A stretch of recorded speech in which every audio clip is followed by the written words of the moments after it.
randamės vienoje iš didžiausių Baltijos šalyse, iš tikrųjų pati didžiausia iš visų tiek Latvijos, tiek Estijos parodoje, ką pasėsi, pati populiariausia ir didžiausia ir Lietuvoje, taip pat ir Pabaltyje.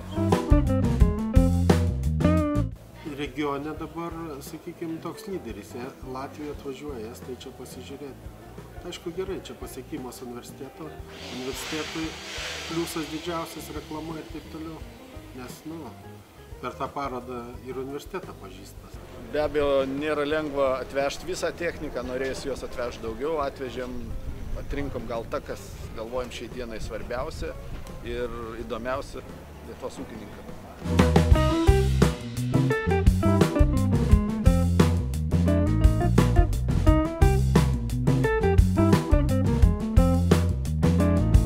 Aišku, malonu, kad mūsų parduodamus daiktus vertina gana aukštai. Tai ir pasaulyje, ir Lietuvoje, ir visur, nes tai yra, sakykime, tas daiktas, kuris diktuoja šią dieną madas. Tai va tas traktorius šią dieną pripažintas geriausias. Čia galingiausia serija Fendo istorijoje.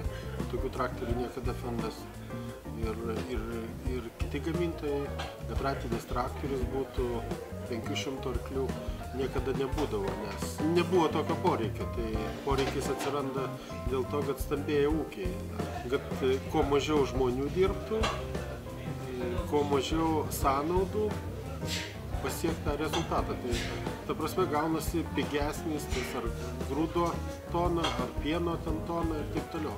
Tai atsirado poreikis galingesnės technikos, kad savikaina dar kristų žemės ūkio produkcijos, arba išliktų, bet jo nepakilus.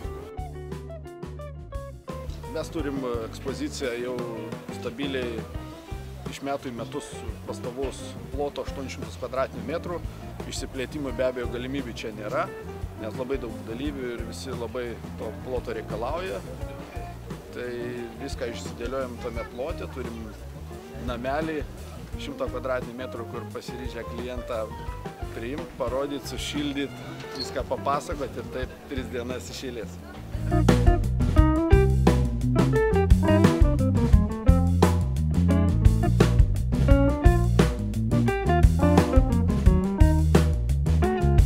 Šitas plotas, jeigu mes būtumėm neprisidėję, tai apie 16 000 eurų 800 kvadratų.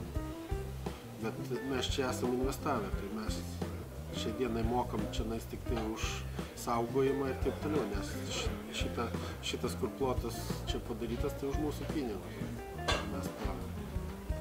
Ir čia va kitų visų, daugumos, bet yra firmos, tai čia mes ten 8 tą pradžiai darėm, bet dabar čia tų dalyvių yra jau 1000, tai kiti jau moka pilnas kainas.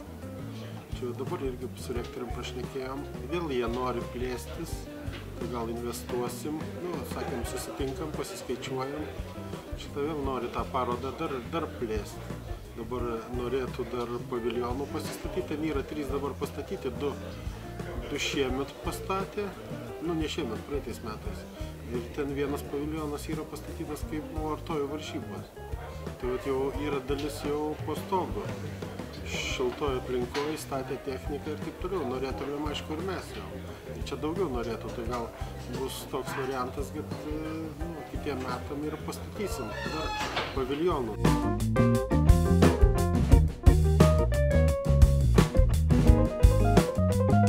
Paroda dar norėčiau pridurti, kad tai yra toks rinkos barometras ir čia paprastai sužinai tiek tas visas naujovės ir tendencijas, naujienas, kas ko tikisi, kurie linkme einam, ko žmonės patenkinti, ko nepatenkinti. Tai todėl mūsų tikslas, kad tose parodose maksimaliai dalyvautų, nes parodose maksimaliai ir tiekėjai atvažiuoja, gamintojų atstovai, kurie serga tom pačiom lygom kaip ir mes, tom pačiom nuotaikom ir mato, jaučia, ko reikia, kad toj šaly turėtų sėkmę.